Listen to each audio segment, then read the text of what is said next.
Hello friends, welcome to SSC coaching centre. दोस्तों, गणित के इम्पोर्टेंट प्रश्न लेकर के आए हैं आपके लिए। आपके एग्ज़ाम हो रहे हैं, आप तैयारी बहुत मेहनत से कर रहे हैं और हमसे जितनी मदद हो पा रही है उतनी मदद हम आपकी कर रहे हैं। रेगुलर वीडियोस अपलोड कर रहे हैं। तो चलिए स्टार्ट करते हैं। पहला प्रश्न है 0.123 के ऊपर ये बार का साइन दे रखा है, ये किसके बराबर है? इसको सॉल्यूशन करके बताइए आप।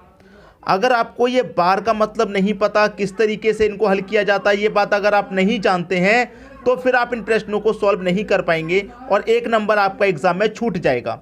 ठीक है, देखिए सबसे पहले तो मैं आपको एक बात बता दूं कि किसी भी संख्या से पहले यहाँ दशमलव है। ठीक है, दशमलव है और दशमलव से पहले तो 0 है। अगर दशमलव से पहले 0 दे रखा है तो उसका कोई महत्व नहीं है, उसका कोई इस्तेमाल नहीं होगा। अगर दशमलव से पहले कोई संख्या दी जाए, 1, 2, 3, 4 कोई भी संख्या हो, तो उसका पूर्ण रूप से इस्तेमाल होगा, वरना नहीं होगा। 0 दे रखा है तो कुछ मतलब नहीं। ठीक है, अब देखिए आपके पास क्या दे रखा है, 1, 2, 3, 1, 2, 3 दे रखा है।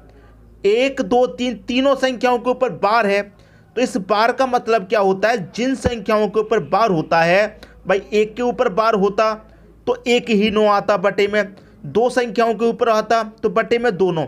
यहाँ पर तीनों संख्याओं को बार है तो बटे में क्या आ जाएंगे, 3 9 आ जाएंगे। क्लियर इतनी बात? अब देखिए इसको अगर आप काट सकते हैं, किसी संख्या से कट के छोटा हो सकता है तो काट के छोटा कर लीजिए। मैं 3 से कटाऊंगा भाई, 3 चौक के 12 कटेगा, 3 1 कम 3, और 3 से इन्हें कटाऊंगा दोस्तों, 3 त्रिकनों 3 त्रिकनों 3 त्रिकनों, तीनों कट जाएंगी। तो 41/333 आपके प्रश्न का आंसर हो जाएगा। किस ऑप्शन में दे रखा है, 41/333 बी ऑप्शन में। ये हो गया आपके प्रश्न का सही आंसर। एक बार फिर से समझिए, 3 संख्याओं को बार है तो बटे में 3 9 आएंगे। जितनी संख्याओं को बार होगा बटे में उतने ही 9 आएंगे।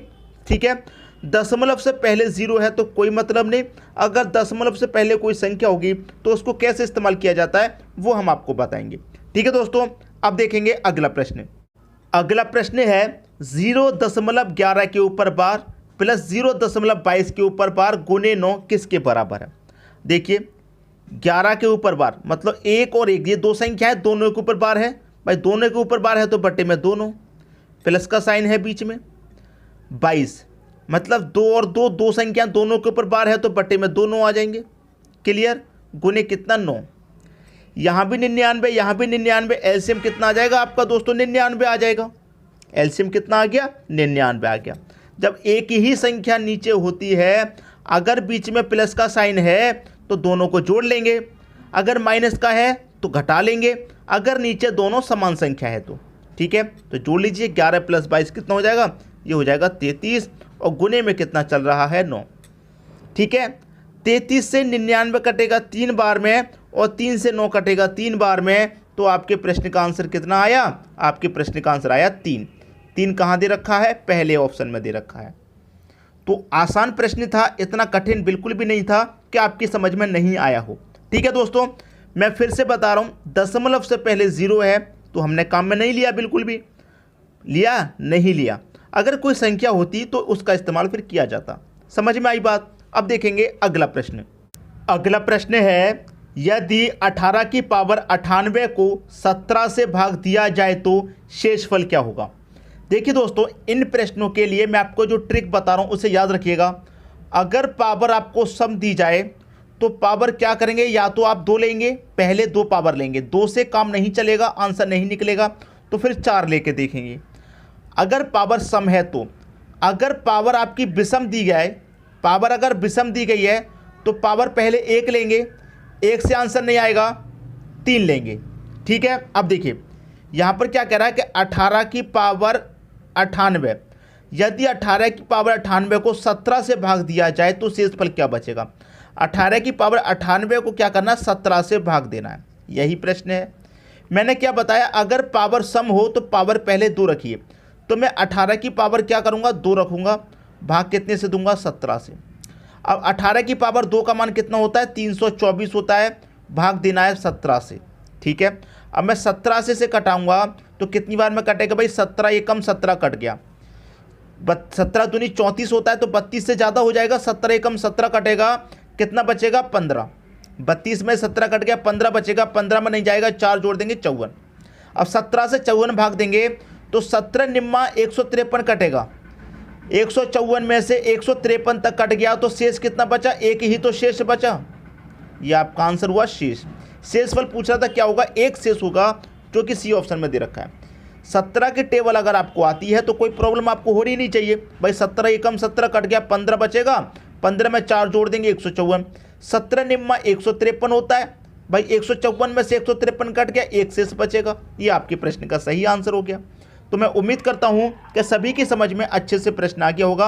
अगर 2 रखने से आंसर नहीं आता, मान लीजिए संख्या हमारी 18 की जगह छोटी होती, 2 होता, तो 2 की पावर 2 4 हो जाता, तो 17 से 4 में भाग नहीं जाता। तो उस कंडीशन में हम क्या करते हैं? पावर 4 लेते हैं। ठीक है, अब भाग जा सकता है तो पहले पावर 2 ही लेनी है आपको। क्लियर हुई बात? अब देखेंगे अगला प्रश्न। अगला प्रश्न है, यदि 13 की पावर 50 को 14 से भाग दिया जाए तो शेषफल क्या होगा? अभी मैंने जो आपको बात बताई है उसे याद रखिएगा। अगर पावर सम है तो पावर पहले 2 लेंगे, बाद में 4। अगर पावर आपकी विषम है तो पावर क्या करेंगे? पहले 1 लेंगे, बाद में 3। क्या प्रश्न है? 13 की पावर कितना है? 50 में क्या करना है? 14 से भाग देना है। मैंने क्या बताया? पावर अगर सम है तो पावर पहले 2 लेंगे, पावर यहाँ पर सम है तो मैं 13 की पावर 2 लूँगा, डिवाइड करना है 14 से। 13 की पावर 2 का मान 169 होता है, डिवाइड करना है 14 से। अब 14 से मैं इसे कटाऊंगा तो 14 एक कम 14 कटेगा, 2 बचेगा 29 भाई। 14 दूनी का 28, 29 में से 28 तक कट गया, शेष कितना बचेगा? एक शेष बचेगा। शेष कितना बचा? इस प्रश्न में भी आपका आंसर एक ही आया है, तो सी ऑप्शन क्या हो जाएगा? प्रश्न का बिल्कुल सही आंसर। किसी को भी समझने में कोई समस्या यहां पर नहीं होगी। क्लियर हुई बात? अब देखेंगे अगला प्रश्न। अगला प्रश्न है आपका, 4 की पावर 96 को 6 से विभाजित किया जाता है तो शेष क्या प्राप्त होता है? पावर सम है तो क्या करेंगे? 2 लेंगे या फिर 4। पावर अगर विषम है तो क्या करेंगे? 1 लेंगे या फिर 3। अब पावर कैसी है दोस्तों? 4 की पावर 96, मतलब पावर सम है। 4 की पावर 96 है, भाग देना है 6 से। पावर हमारी सम है तो पावर पहले हम 2 लेंगे, तो 4 की पावर 2 डिवाइड करेंगे 6 से। 4 की पावर 2 का मान कितना होता है? 16 होता है, डिवाइड करना है 6 से। 6 दूने का 12, 16 में से 12 कट गया, कितना बचेगा? 4। शेष आपका 4 बचेगा। यही तो पूछ रहा है कि शेष क्या प्राप्त होगा भाई? शेष हमारा प्राप्त होगा 4, जो कि बी ऑप्शन में दे रखा है। ये हमारा प्राप्त होगा 4। तो किसी को कोई समस्या नहीं, किसी को कोई प्रॉब्लम नहीं। अब देखेंगे अगला प्रश्न। अगला प्रश्न है, 3 की पावर 98 को 5 से भाग देने पर शेष प्राप्त होगा। 3 की पावर 98 को, 3 की पावर 98 को कितने से भाग देना है? 5 से। पावर कैसी है हमारी? पहले ही बता चुके हैं, एक बार फिर से बता रहे हैं। सम पावर रहेगी तो पावर पहले 2 लेंगे, बाद में 4। अगर पावर आपकी विषम रहेगी तो पावर पहले 1 लेंगे, बाद में 3। ठीक, पावर कैसी है? सम। सम है तो पहले 2 लेंगे, तो 3 की पावर में 2 लूँगा, भाग देना है 5 से। 3 की पावर 2 का मान 9 होगा, भाग देना है 5 से। 5 एकम 5 कटेगा, 9 में से 5 कट गया, 4 शेष बचेगा। 4 शेष बचेगा दोस्तों। 4 कहाँ दे रखा है? डी ऑप्शन में। बताइए, कोई भी स्टूडेंट, कोई भी बच्चा ऐसा हो जिसकी समझ में नहीं आ रहा हो, कमेंट करके ज़रूर बताइएगा। इतने आसान तरीके से क्लास लेता हूं मैं आपकी, सवाल इतने आसान तरीके से सॉल्व कराता हूं, आपके दिमाग में एक बार में ही सेट हो जाना चाहिए। अगर आपके दिमाग में सेट नहीं हो पाया, हमने पढ़ाया और आपकी समझ में नहीं आया, तो फिर हमारा पढ़ाना बेकार गया। अगर हमने पढ़ाया और आपको सफलतापूर्वक समझ में आ गया, हमने पढ़ाया एक बार में ही समझ में आ गया, तो हमारा पढ़ाना कामयाब हुआ। अगर नहीं समझ में आया तो फिर हमारा पढ़ाना बेकार हुआ। इस बात को कमेंट बॉक्स में आप ज़रूर बताइएगा, समझ में आया या नहीं आया। ठीक है दोस्तों, वीडियो देखने के लिए आपका बहुत बहुत धन्यवाद।